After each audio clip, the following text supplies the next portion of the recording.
Aku hanya ingin meminta satu hal dari kalian. Kalau aku sudah tidak umroh lagi, kalian harus berjanji untuk menikah.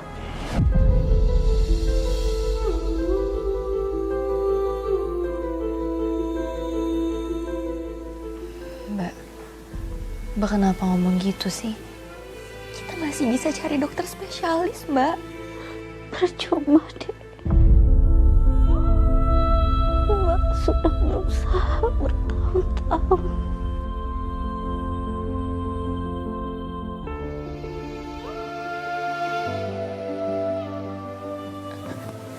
Mas, Mbak pasti bisa sembuh kan, Mas?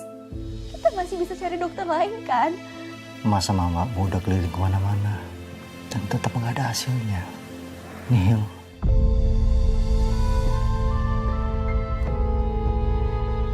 Permintaan Mbak yang terakhir ini juga demi Rafa, Dek.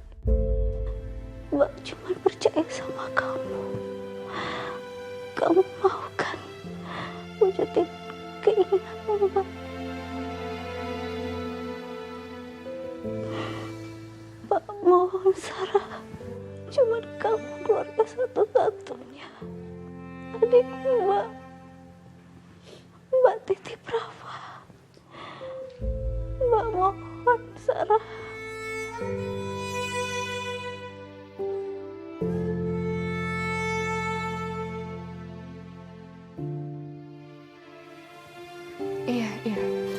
Iya, Mbak. Aku janji.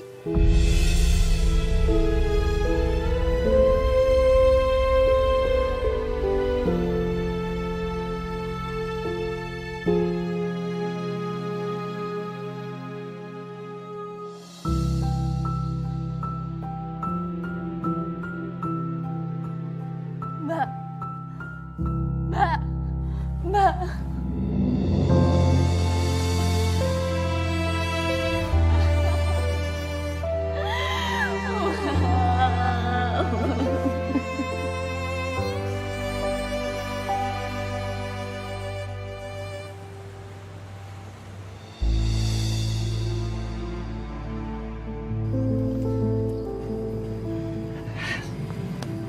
Sayang, ada suatu hal yang ingin aku sampaikan sama kamu.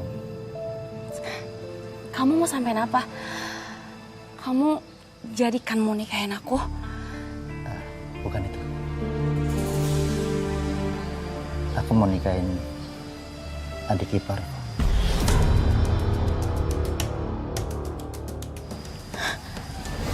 Apa? Kamu mau nikahin adik ipar kamu sendiri? Sayang, dia minta aku turun ranjang loh. Enggak. Aku nggak setuju ya. Kamu nikahin adik ipar kamu. Kamu udah janji sama aku, kamu bakal nikahin aku loh kalau istri kamu tuh meninggal. Sayang, aku juga nggak mau nikah sama adik ipar aku itu.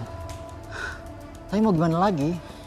Ini semua cuma karena aku ingin dapatin harta dari almarhumah istri aku. Ingat, aku ada perjanjian pisah harta sebelum menikah. Sayang, kamu dengerin aku ya. Setelah aku dapat semua harta pengalihan warisan itu, aku akan taat Sarah dan aku akan nikah sama kamu. Dan kita akan hidup bahagia. Enggak, Mas, enggak. Aku nggak bisa terus-terusan ngalah kayak gini. Sayang, kamu mau kan nanti kita hidup dengan bergelimangan harta? Dan kita akan bahagia.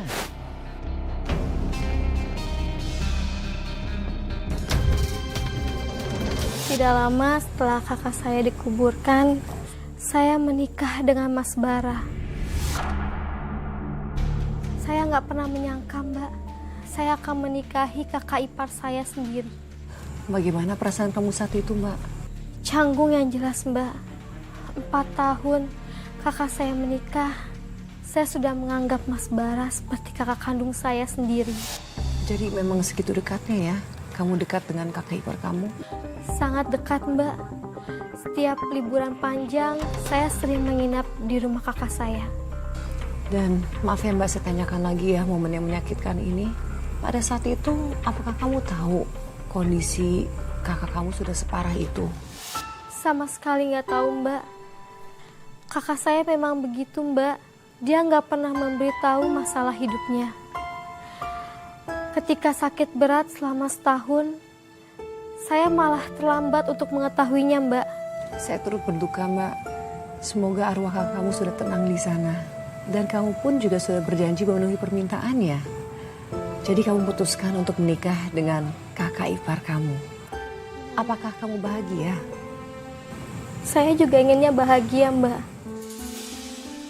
Tapi dari awal pernikahan saya sudah menjadi bahan gunjingan dari warga sekitar, Mbak.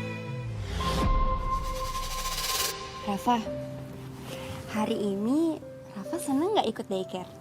Senang Tante. Kok masih panggil tante sih? Panggil mama ya? Ya Mama. Ya emang ya semua ibu tiri sama aja. Mau adiknya sendiri nggak bisa sayang seperti ibu kandungnya. Ibu ngomongin siapa? Ya jelas kamu, siapa lagi? Ibu kan gak kenal saya. Kok bisa bicara seenaknya? Kok baper? Kan benar yang Bu Leli bilang. Kamu aja nitipin anaknya Intan di penitipan anak. Di mana-mana ya, ibu itu ngurusin anaknya sendiri. Jangan-jangan kamu juga kan yang bikin kakak kamu meninggal?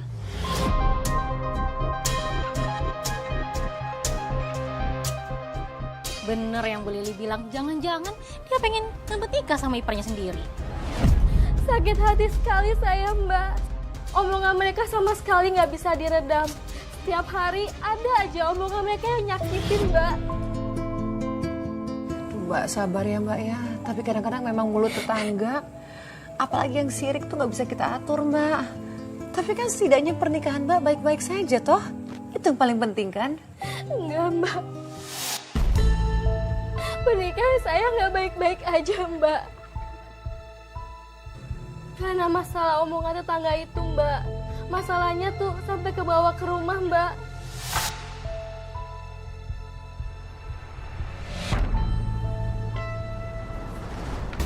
Lepasin aku, Mas. Sakit, Mas. Mas. Aku udah bilang sama kamu ya, jangan pernah titipin Rafa lagi ke daycare. Mas, udah berapa kali sih aku jelasin ke kamu?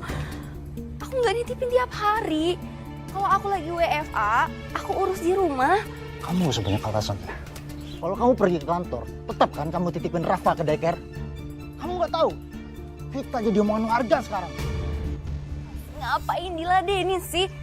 Omongan mereka itu nggak akan ada habisnya. Sarah, kalau saja kamu nurut apa yang aku ngomongin, semua ini akan terjadi. Mas, Rafa aja seneng di sana banyak teman-temannya. Aku nggak tega Mas kalau harus ninggalin dia di rumah sendirian. Cari pengasuh! Cari pengasuh itu nggak segampang itu. Kamu nggak lihat berita-berita sekarang? Aku takut Mas.